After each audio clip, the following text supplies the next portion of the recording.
à toutes et à tous et bienvenue pour cette nouvelle vidéo des films du grenier. Et aujourd'hui, je vais vous parler de quelque chose qui, à la fois, est assez symbolique et synonyme de ce qui est arrivé, de ce qui va arriver dans différents secteurs professionnels. Je veux parler évidemment de la digitalisation, de la dématérialisation, de l'automatisation. Comme vous le savez peut-être, je suis à l'origine un opérateur projectionniste. J'ai travaillé dans un des plus gros cinémas de France et de fait, ça m'a donné une expérience très enrichissante du fait que, parce que c'était un des sites les plus importants en France, on accueillait, on recevait des réalisateurs, des acteurs, des avant-premières, etc., etc. Ce qui fait que nous avons eu aussi les joies et les plaisirs de travailler avec la pellicule. Alors, la pellicule, pour ceux qui ne sauraient toujours pas ce que c'était, c'est ceci. Ceci, c'était, alors là vous avez l'amorce, hein, avec les éléments d'étalonnage, et ceci défilait à 24 images secondes, dans un projecteur. Donc, avec ceci,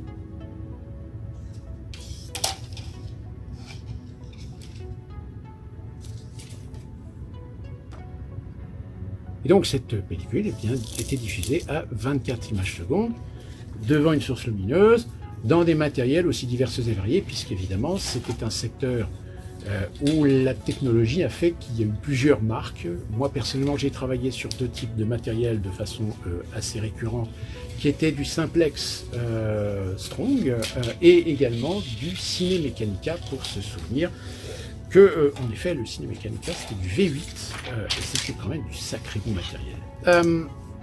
Et travailler évidemment sur plateau. Alors les plateaux c'était ceci, que vous voyez ici même, où vous construisiez le film en ce qu'on appelle en galette, et en galette vous mettiez le film sur le plateau et ensuite vous rechargiez de façon à permettre de faire la projection.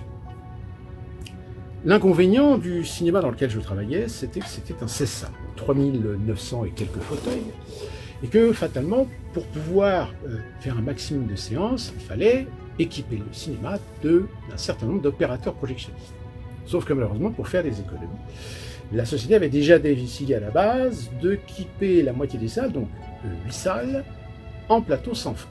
Les plateaux sans fin, c'était ceci, ce que vous voyez ici. C'était une technologie qui permettait seulement de juste avoir le temps de nettoyer le couloir de projection et ensuite de refermer et de faire une petite avance et de tout simplement repartir à la prochaine séance. Contrairement à l'installation classique où là il fallait décharger votre appareil, remettre la pellicule correctement, reprendre la pellicule et recharger le projecteur. Ce qui prenait, quand vous maîtrisiez bien votre matériel, ça prenait 1 minute, 1 minute 30 d'une manière générale. Mais quand vous travaillez dans un CESAL et que vous travaillez sur du 4 ou 5 séances, il y a un moment donné où vous ne pouvez pas être au four et au moulin. Être au four ou au moulin, la solution c'était tout simplement d'équiper la moitié des salles en sans fin. Là, je vous explique les raisons pour lesquelles, déjà à la base, on a commencé à faire des économies sur le nombre d'employés en technique, le nombre d'opérateurs projectionnistes. Donc ça a été quand même une aventure assez intéressante, avec ses problèmes, ses joies, ses problèmes techniques aussi, parce que entre les lampes qui explosent, les redresseurs, etc., et les pellicules qui n'étaient pas sèches, qui étaient huilées, je parle d'un langage que peut-être que certains reconnaîtront. Et puis est arrivé 2005, les premiers rapports que le numérique va commencer à s'installer. En 2007, nous avons été envoyés en formation à la DST, CDS ou CST, la DST, je ne sais plus, c'est le service technique qu'il y a en France, qui valide, qui fait toutes les études, etc. Et là, avec mes collègues, je suis ressorti en disant, ok les gars, moi, je me connaissais déjà un petit peu parce que je venais de l'informatique, donc c'était quand même une technologie qui n'était pas étrangère. Et il s'est trouvé que j'ai dit à mes collègues, j'ai dit les gars, préparez-vous, ça va être la fin de notre métier. Alors tout de suite, évidemment, le discours qui a été rassurant, c'était de dire ne vous inquiétez pas, les opérateurs, on en aura toujours besoin pour faire la maintenance, pour résoudre les problèmes techniques et tout, tralala, etc. Je dis oui, mais quand vous voyez la technologie, c'est 70% de notre métier qui disparaît.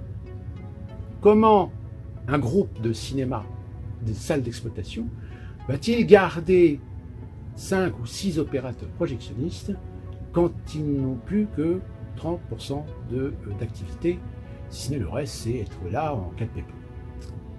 Vu qu'en plus c'était des métiers techniques, le salaire était quand même relativement correct. Et puis sont arrivés les premiers projecteurs numériques.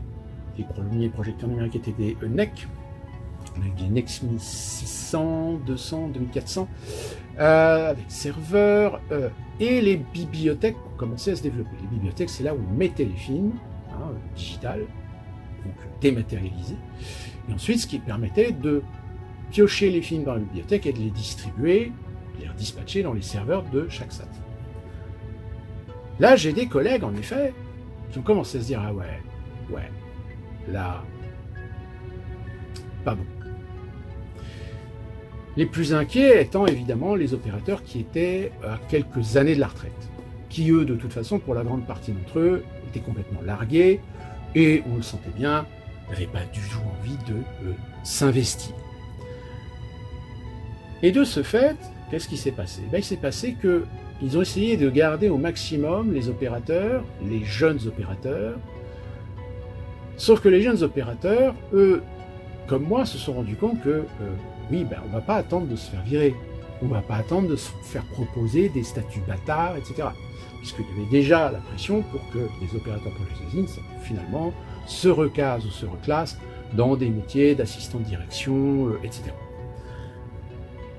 Moi, je suis parti en 2012. Le tout numérique, je me souviens très bien, en 2008, le directeur me dit, vous savez, de toute façon, le tout numérique, c'est l'exploitation tout numérique, c'est pas avant 2015. Je dis, mais à mon avis, vous vous trompez, parce que quand ils vont voir l'aspect financier que ça va leur rapporter, ça va aller très vite. Et finalement, c'est allé très vite, puisque en septembre 2010, nous avons fait la dernière projection avec un film en pellicule. La semaine suivante, nous étions passés en tout numérique. Après, les choses, technologiquement, se sont accélérées. On a commencé à changer certains projecteurs, on est passé sur des projecteurs en 4K. Ensuite, on a eu l'arrivée de l'IMAX. Ensuite, là où toutes les semaines on recevait des disques durs pour avec les films, et qu'ensuite on téléchargeait les films, il est arrivé un moment où on ne recevait plus de disques durs, sinon très rarement, parce qu'en fait les films nous étaient téléchargés par Internet. Il fut une expérience où même la programmation était faite à distance. C'est-à-dire qu'avant, nous faisions notre propre programmation, nous faisions notre calendrier, etc., sur place. Mais tout est digital. C'est des ordinateurs. Donc pourquoi payer dans chaque cinéma des opérateurs pour faire un calendrier quand le calendrier peut être fait par une seule personne qui ensuite les télécharge dans tous les cinémas? Je suis parti en 2012 et très rapidement, un an après, un ancien collègue me dit ça y est, ils ont fait une renégociation des accords de branche avec les syndicats et le métier d'opérateur, le statut d'opérateur projectionniste disparaissait au profit d'un statut un peu bâtard sur lequel ils avaient déjà prévu le coup, c'est-à-dire de mettre les jeunes qui avaient le CAP opérateur projectionniste, mais de les mettre dans un statut un petit peu bâtard, c'est-à-dire de pouvoir les utiliser dans le hall, alors comme caissier, comme vendeur, comme contrôleur, etc., mais avec un statut technique qui leur permettait ainsi d'avoir quelqu'un de façon constante sur place au cas où il y a du pépin. Voire sur certains sites les utiliser sur 10 ou 15 heures par semaine pour de l'entretien le matin. Mais du coup, ces jeunes, en effet, touchaient un salaire un petit peu plus élevé que leurs collègues, mais ne touchaient pas le salaire d'un opérateur projectionniste. Ils étaient bien en dessous. Les opérateurs projectionnistes, des vrais, eux, ont disparu. Alors, attention, ne me faites pas dire ce que je n'ai pas dit. Tous les opérateurs projectionnistes n'ont pas disparu. Au contraire, ils sont toujours présents dans des cinémas indépendants, par exemple. Des cinémas indépendants qui utilisent encore des technologies argentiques, parce que ce sont des cinémas qui ont parfois quand même besoin de ces gens qui ont de la technicité ancienne avec le système argentique, comme aussi de la technicité avec les systèmes numériques. Qui plus est, dans certains cinémas, je vous donne l'exemple de Christopher Nolan, par exemple, qui, tous ses films, il organise parfois des séances spéciales en 70 mm argentique. C'est-à-dire que là, vous avez véritablement une qualité d'image cinéma avec une pellicule en 70 mm. Or, si vous n'avez pas l'opérateur qui a la compétence, qui a les techniques pour pouvoir effectuer cette projection, bah, vous êtes un petit peu baisé.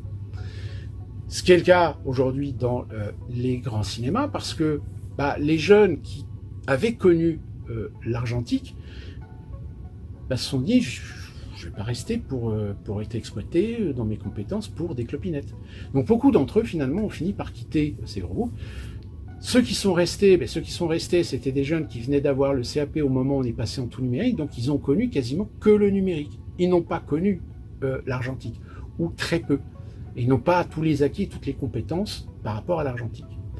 Donc, aujourd'hui, quand vous allez dans un cinéma, bah, finalement, pensez à la personne qui avait autrefois derrière le hublot, où aujourd'hui, il n'y a plus ces personnes.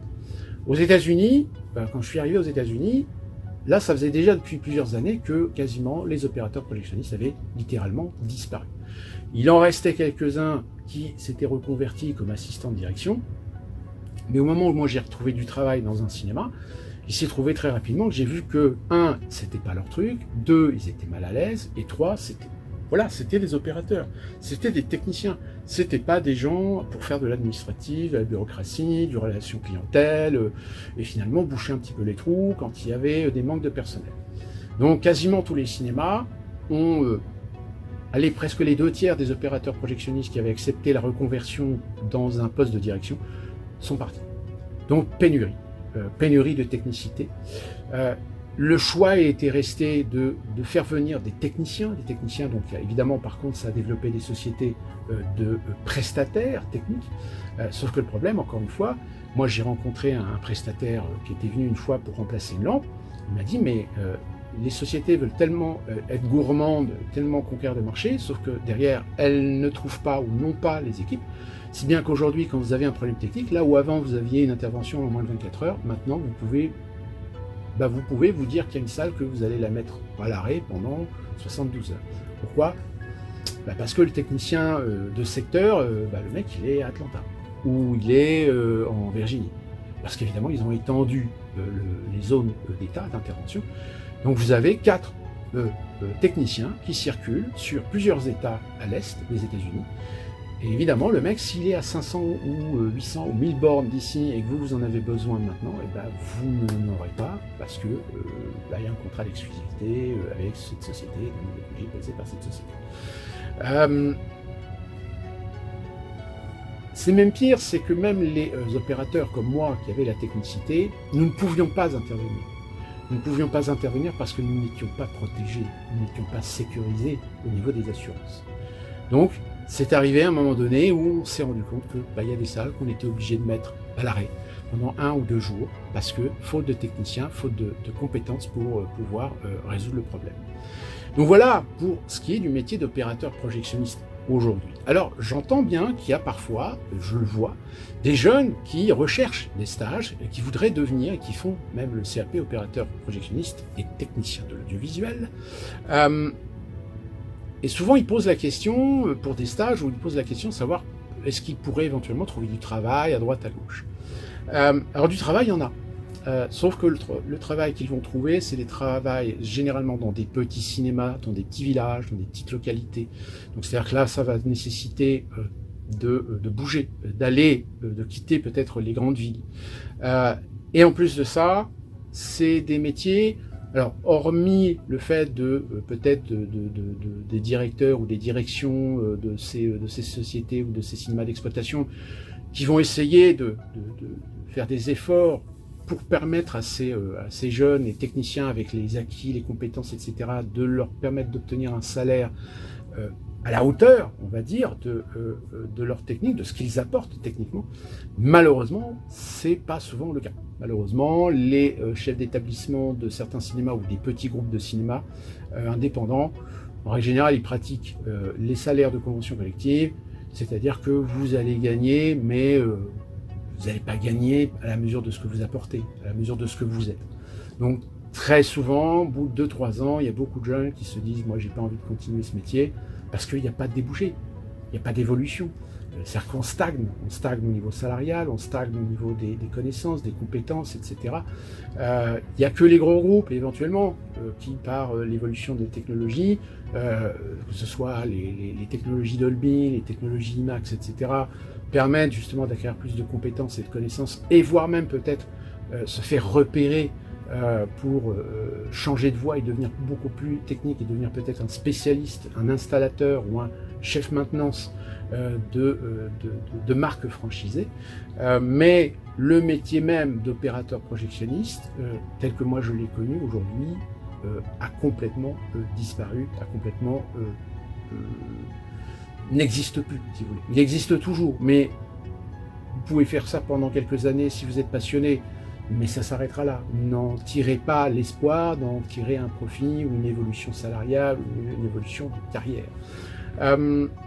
Donc voilà pourquoi je vous raconte cette histoire sur les projectionnistes. C'est tout simplement, comme je vous l'ai dit au début de la vidéo, c'est l'expérience que moi j'ai de ce qui aujourd'hui est la menace concernant la dématérialisation, l'automatisation, la robotisation, voire même assistée par intelligence artificielle, et qui va faire disparaître des métiers. Déjà, même les métiers dans un cinéma de hall, les caissiers par exemple, ou même ceux qui faisaient le contrôle des billets, eh bien eux aussi, aujourd'hui, ils sentent qu'ils vont disparaître. Ils vont disparaître au profit peut-être de rester, mais juste d'être là pour accompagner, aider, renseigner le client, résoudre des petits problèmes techniques. Mais le problème, c'est que dans un cinéma, quand à l'époque vous étiez 30, maintenant vous n'êtes plus que 15, mais que demain, ils en auront peut-être plus besoin que de 6 ou 7, les autres, qu'est-ce qu'ils vont devenir? Et d'où la raison pour laquelle je dis, le discours qui consiste à dire oui, mais attention, ça va créer des nouveaux métiers. Oui, ça va créer des nouveaux métiers, parce qu'il va y avoir des besoins en maintenance, des besoins en réparation, des besoins pour des interventions techniques. Mais le problème, c'est que si vous faites disparaître 20, 30 ou 40 opérateurs projectionnistes, il y en aura peut-être 5 ou 6 qui, parce qu'ils ont acquis des compétences, des connaissances dans l'informatique, dans le digital, dans ces nouvelles technologies, réussiront à se reconvertir et à trouver du boulot dans des sociétés de prestataires. Mais les autres,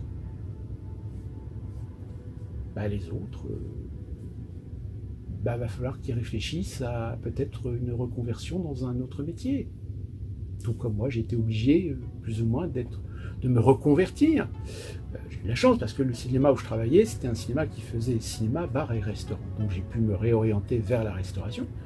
Mais cet exemple que je vous donne sur les opérateurs projectionnistes, ça va arriver sur d'autres métiers. Des métiers de service, des métiers de prestation, des métiers d'information, des métiers d'analyse, d'études, d'expertise. Tous ces métiers-là aujourd'hui sont menacés. Ils vont être menacés. Donc, voilà un petit peu mon expérience personnelle de ce que je peux vous raconter sur la disparition, alors pas complète, mais d'un métier, ou tout du moins d'une partie de ce qu'a été le métier d'opérateur projectionniste, tel qu'on peut le voir dans ce film qui est aujourd'hui un film culte chez les opérateurs projectionnistes, qui est Cinéma Paradiso, parce qu'il nous conte une époque complètement révolue. J'espère que grâce à cette vidéo, vous comprenez bien que quoi qu'il arrive, quoi qu'on puisse trouver comme justification de dire non, c'est pas possible, on ne peut pas nous supprimer, on ne peut pas nous canceller dans nos compétences, dans nos expériences, dans nos qualités, dans notre professionnalisme, et bien malheureusement, le coût que vous valez pour une entreprise, l'entreprise, elle va trouver beaucoup plus lucratif de vous remplacer par une machine, même si la machine de temps en temps, elle bug, et que vous pourrez aller vous faire voir. Voilà pour cette expérience, voilà pour la disparition des projectionnistes. Et d'ici là qu'on se retrouve pour une prochaine vidéo pour le film du grenier, d'ici là, vive le cinéma.